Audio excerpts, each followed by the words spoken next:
के चक्कर में धमाका कहीं और हो गया। राहुल, तेजस्वी, अखिलेश पीएम मोदी के खिलाफ फैला रहे तीनों के झूठे नैरेटिव की धज्जियां कैसे उड़ गईं और फुल एक्शन में पीएम मोदी, अमित शाह और एनएसए डोभाल।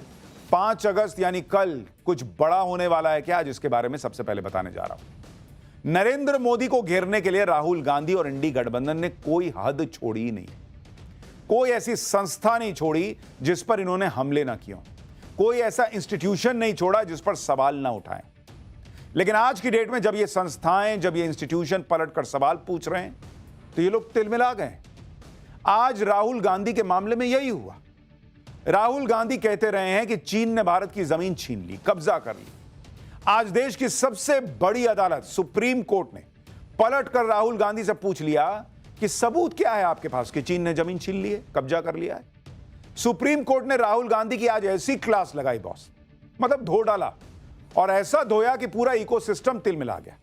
क्योंकि कोर्ट ने राहुल गांधी को यहां तक कह दिया कि अगर सच्चे भारतीय होते तो ऐसे सवाल ना उठाते। लेकिन राहुल गांधी तो राहुल गांधी ठहरे। सनसनीखेज दावे करना, आरोप लगाना, सबूत ना दे पाना, फिर माहौल बनाना, यह सब उनकी राजनीति की एक तिकड़म हो गई है। आप पेगासस का केस याद कर लीजिए, राफेल का केस याद कर लीजिए, अडानी का मामला देख लीजिए। राहुल गांधी जो कहते हैं ना बॉस, सुप्रीम कोर्ट में जाते ही उनका सारा एजेंडा ध्वस्त हो जाता है, क्योंकि वहां पे सबूत रखने पड़ते हैं, सच सामने आ जाता है। आज चीन के मामले में भी यही हुआ। चीन को लेकर राहुल गांधी ने कितना एजेंडा चलाया था कि नरेंद्र मोदी के खिलाफ माहौल बन सके, उल्टे सीधे बयान दिए। लेकिन जब इन्हीं उल्टे सीधे बयानों का मामला सुप्रीम कोर्ट गया तो राहुल गांधी को भयंकर फटकार पड़ गई। फटकार इसलिए पड़ी क्योंकि ये लोग जब नरेंद्र मोदी से सीधे लड़ नहीं पाते तो झूठ और सनसनीखेज आरोप का सहारा लेते हैं, जिससे ऐसा नैरेटिव बन जाए कि मोदी कुछ गलत कर रहा है। लेकिन इन तिकड़मों की भी एक एक्सपायरी डेट होती है, और जैसे ही ये उनके झूठ का खुलासा होता है वैसे इनकी फजीहत होने लगती है। जैसे अगर आप देखिएगा, राहुल गांधी ने चीन को लेकर जो दावा किया था उस पर आज सुप्रीम कोर्ट ने उनसे ऐसे सवाल किए कि जवाब उनके पास था ही नहीं। इसी तरह से 2-3 दिन से राहुल गांधी चुनाव आयोग को लेकर कह रहे हैं कि उनके पास एटम बम है। ऐसे सबूत हैं जो एटम बम जैसे हैं, जो सबूत खुलेंगे तो सब हिल जाएंगे। लेकिन चुनाव आयोग ने खुलकर कह दिया कि राहुल गांधी को चिट्ठी लिखो तो जवाब तक नहीं देते, मिलने का समय तो दो तो मिलने नहीं आते। इसी तरह से चुनाव आयोग ने तेजस्वी यादव को भी हड़का दिया, जो यह आरोप लगा रहे थे कि उनका नाम वोटर लिस्ट में नहीं है। तेजस्वी को चुनाव आयोग ने पहले जवाब दिया कि वोटर लिस्ट में नाम है, चेक कर लो। वोटर कार्ड नंबर दूसरा है। फिर नोटिस भी दे दिया कि दूसरा वोटर कार्ड बनवाए कैसे भाई। इसी तरह अखिलेश यादव ने भी प्रधानमंत्री मोदी को घेरने के लिए ऑपरेशन सिंदूर और ऑपरेशन महादेव पर सवाल उठाए थे, लेकिन यूपी में जाकर खुद पीएम मोदी ने उन्हें तगड़ा जवाब दे दिया। यानी ये लोग जो भी दांव खेल रहे हैं वो उल्टा पड़ जा रहा है इन पर बार बार, और इसीलिए इनकी क्रेडिबिलिटी गिरती जा रही है। विपक्ष के नेताओं के साथ दिक्कत ही यही है कि मोदी को घेरने के चक्कर में ये लोग जो आरोप लगाते हैं वो कुछ ही दिन टिकते हैं, फिर औंधे मुंह गिरते हैं, इनकी क्रेडिबिलिटी भी साथ गिर जाती है। राहुल गांधी के आरोपों की तो लंबी लिस्ट है, कभी राफेल, कभी पेगासस, कभी एलआईसी, कभी अडानी। फिर राहुल गांधी के आरोप जब कोर्ट पहुंचते हैं तो वहां माफी मांग लेते हैं या फटकार पड़ती है। अब आज राहुल गांधी को कैसे कोर्ट ने रगड़ दिया, राहुल गांधी किस एटम बम को फोड़ने की बात कर रहे हैं, राहुल गांधी चीन पर खुद ही कैसे खुद को एक्सपोज कर रहे हैं, आज आपको यह भी दिखाऊंगा। अखिलेश यादव और तेजस्वी यादव भी कैसे अपने बयानों में फंस गए। नरेंद्र मोदी, उनके इर्द गिर्द ये जो चक्रव्यूह रचने का प्रयास करता है विपक्ष, कैसे वो उसमें खुद फंस गया है, आज आपको विस्तार से दिखाऊंगा। लेकिन पहले जो सियासत हुई है उसका एक ट्रेलर देखिए।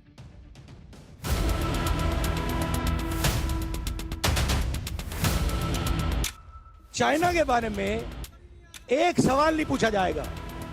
जिन्होंने 2000 स्क्वायर किलोमीटर हिंदुस्तान का उठा लिया, ऐसा लगता है कि राहुल गांधी की रगों में आज चीन प्रेम है लेकिन भारत प्रेम नहीं। वो एंटी इंडिया उनकी सोच है और भारत के अगेंस्ट हमेशा बोलते हैं। shockwave that is going to go through when we release this data. It's literally like an atom bomb. अगर आपके पास सबूतों का एटम बम है तो उसका परीक्षण तुरंत कर डालिए।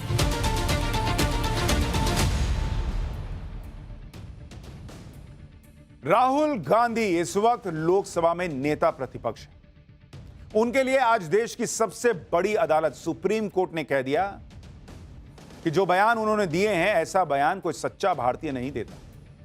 आप सोचिए ये राहुल गांधी की इमेज के लिए कितना बड़ा झटका है कि सुप्रीम कोर्ट को उन्हें यह समझाना पड़ रहा है, यह याद दिलाना पड़ रहा है कि इस देश का कोई सच्चा भारतीय इस तरह के सवाल नहीं उठाता।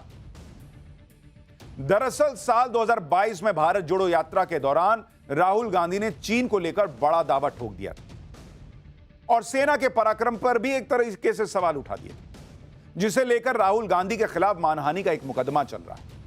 आज यह केस सुप्रीम कोर्ट में आया तो सुप्रीम कोर्ट के जज भी हैरान रह गए कि राहुल गांधी जैसे विपक्ष के बड़े नेता ऐसे बयान दे सकते हैं।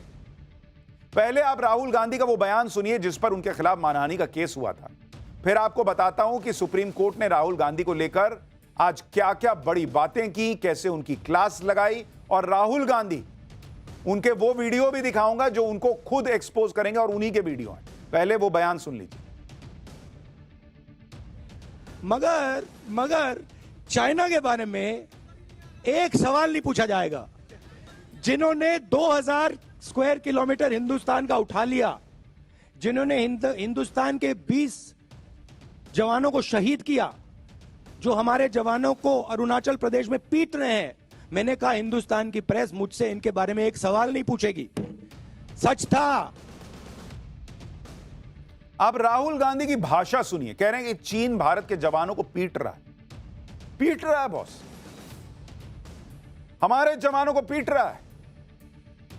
युद्ध जैसी स्थिति हो गई, लड़ाई हो गई, उधर कितनी कैजुअलिटी हुई आपको पता है? इनके हिसाब से भारत का जवान पिट जा रहा है। आप सोचिए, अपनी सेना के लिए इस तरह की भाषा बोलते हैं। और राहुल गांधी को यह नहीं पता कि भारतीय सेना कैसे पूरे दमखम से चीन से टक्कर लेती है। राहुल गांधी को क्या यह नहीं पता कि गलवान में कैसे हमारे कुछ जवानों ने चीन की बड़ी सेना की धज्जियां उड़ा दी थी, उन पर भारी पड़ गए थे। इसके साथ ही राहुल गांधी यह दावा कर रहे हैं कि चीन ने तो भारत की 2000 स्क्वायर किलोमीटर जमीन पर कब्जा किया हुआ है।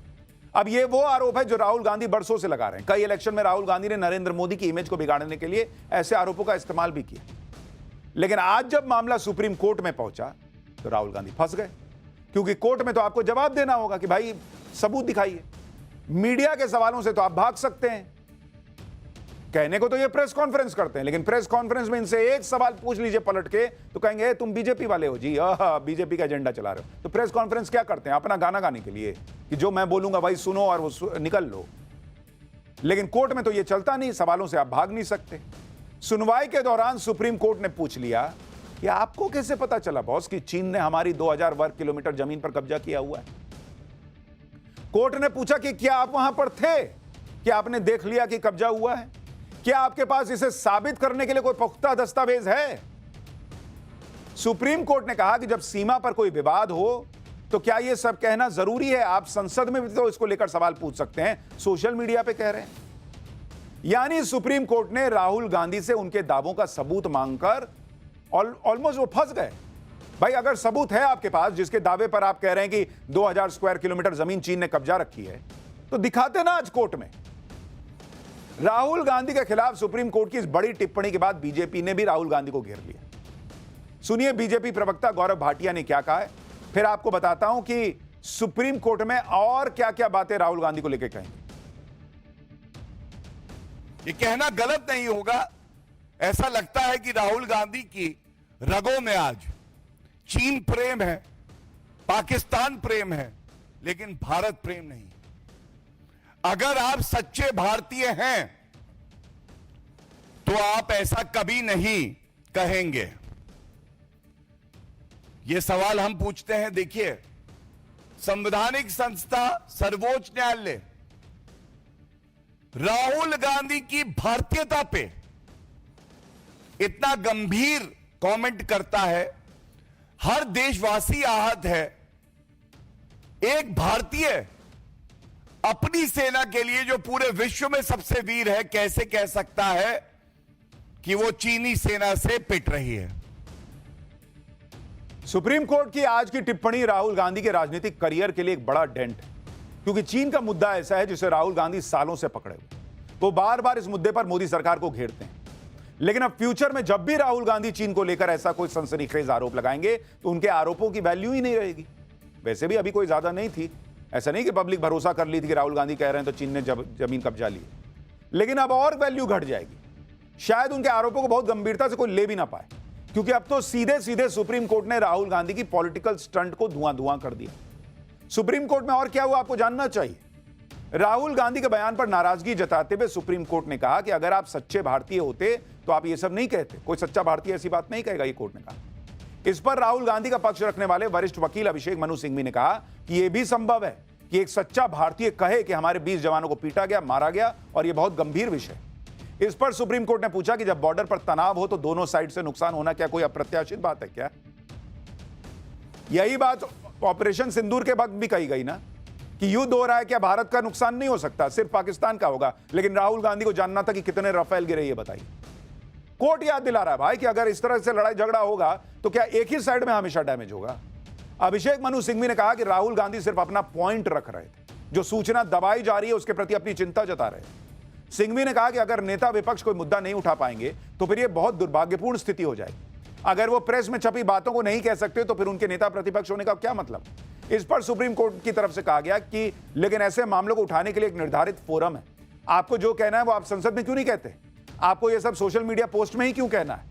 बहस के दौरान अभिषेक मनु सिंघवी ने भी माना कि राहुल गांधी अपनी बातों को और बेहतर तरीके से रख सकते थे, लेकिन साथ ही उन्होंने यह भी कहा कि आप किसी को इस तरह मानहानि के आरोपों से परेशान नहीं कर सकते। राहुल गांधी को परेशान किया जा रहा है। राहुल गांधी के खिलाफ लखनऊ में केस दर्ज किया गया है। उस केस पर रोक लगाने की याचिका पर सुप्रीम कोर्ट ने सुनवाई की। इससे पहले इलाहाबाद हाईकोर्ट ने केस पर रोक लगाने से इनकार कर दिया था। सुप्रीम कोर्ट ने फिलहाल लखनऊ कोर्ट की सुनवाई पर रोक लगा दी है। इस मामले में यूपी सरकार और शिकायतकर्ता से जवाब दाखिल करने के लिए कहा गया। राहुल गांधी के चीन पर दिए गए जिस बयान को उनके वकील कोर्ट में डिफेंड कर रहे थे, उसे लेकर तो राहुल गांधी खुद ही कंफ्यूज है। राहुल गांधी ने कई मौकों पर यह दावा किया है कि चीन ने भारत की जमीन पर कब्जा कर लिया, लेकिन उनके दावों में कोई समानता नहीं है। कभी कहते हैं कि चीन ने भारत की 2000 स्क्वायर किलोमीटर की जमीन कब्जा ली, कभी कहते हैं 4000 किलोमीटर की जमीन कब्जा ली। पहले तो यही नहीं तय कर पा रहे कि स्क्वायर किलोमीटर है कि किलोमीटर है। कभी कहते हैं कि चीन ने 44,000 स्क्वायर किलोमीटर जमीन कब्जा कर ली, और एक ट्वीट में तो लिख रहे थे कि 1000 स्क्वायर किलोमीटर जमीन चीन ने कब्जा की हुई। अब आप सोचिए, 1000 square kilometre, 2000 square kilometre, 4000 square kilometre या 44,000, और किलोमीटर या स्क्वायर किलोमीटर। राहुल गांधी खुद ही कंफ्यूज है भाई। राहुल गांधी जो अलग अलग डेटा देते हैं भाषण के दौरान, सुनिए आप, देखिए। 4000 किलोमीटर चाइना ने ले लिए हैं और हमारे फॉरेन सेक्रेटरी उनके एम्बेसडर के साथ केक काट रहे हैं। 20 जवान शहीद हुए थे, उनकी शहादत की सेलिब्रेशन हो रही है केक काटकर। You have given China 44,000 square kilometres of land. मगर चाइना के बारे में एक सवाल नहीं पूछा जाएगा। जिन्होंने 2000 स्क्वायर किलोमीटर हिंदुस्तान का उठा लिया, जिन्होंने हिंदुस्तान के 20 जवानों को शहीद किया, जो हमारे जवानों को अरुणाचल प्रदेश में पीट रहे हैं, मैंने कहा हिंदुस्तान की प्रेस मुझसे इनके बारे में एक सवाल नहीं पूछेगी। अब आप बताइए, कोर्ट तो अभी 2000 स्क्वायर किलोमीटर वाले बयान पर ही इनको जो है रगड़ दिया। अभी कोर्ट अगर यह देख ले कि कहीं 4000 किलोमीटर बोलते हैं, कहीं 44,000 स्क्वायर किलोमीटर बोलते हैं, कभी 2000 बोलते हैं, कभी 1000 स्क्वायर किलोमीटर बोलते हैं, तो सोचिए क्या होगा। लेकिन यह राहुल गांधी की पॉलिटिक्स की सीरियसनेस है कि बॉर्डर के मुद्दे पर जो मन में आ रहा है बोल रहे हैं। इधर राहुल गांधी को सुप्रीम कोर्ट से फटकार पड़ी, कोर्ट में राहुल गांधी से सबूत मांग लिए गए तो वो कुछ पेश नहीं कर पाए। इसके बावजूद कांग्रेस राहुल गांधी के समर्थन में नैरेटिव बना रही है। जैसे कांग्रेस नेता जयराम रमेश चीन से बॉर्डर विवाद को लेकर सवालों की लंबी लिस्ट ले आए। कहा कि ये वो सवाल है जिनका जवाब हर सच्चा भारतीय चाहेगा। जयराम रमेश ने पूछा कि क्या यह सच नहीं है कि साल 2020 में यह बात सामने आई थी कि ईस्टर्न लद्दाख में 1000 स्क्वायर किलोमीटर चीन के कंट्रोल में आ गया था, जिसमें से 900 स्क्वायर किलोमीटर डेप्सांग का एरिया है। इसी तरह कांग्रेस नेता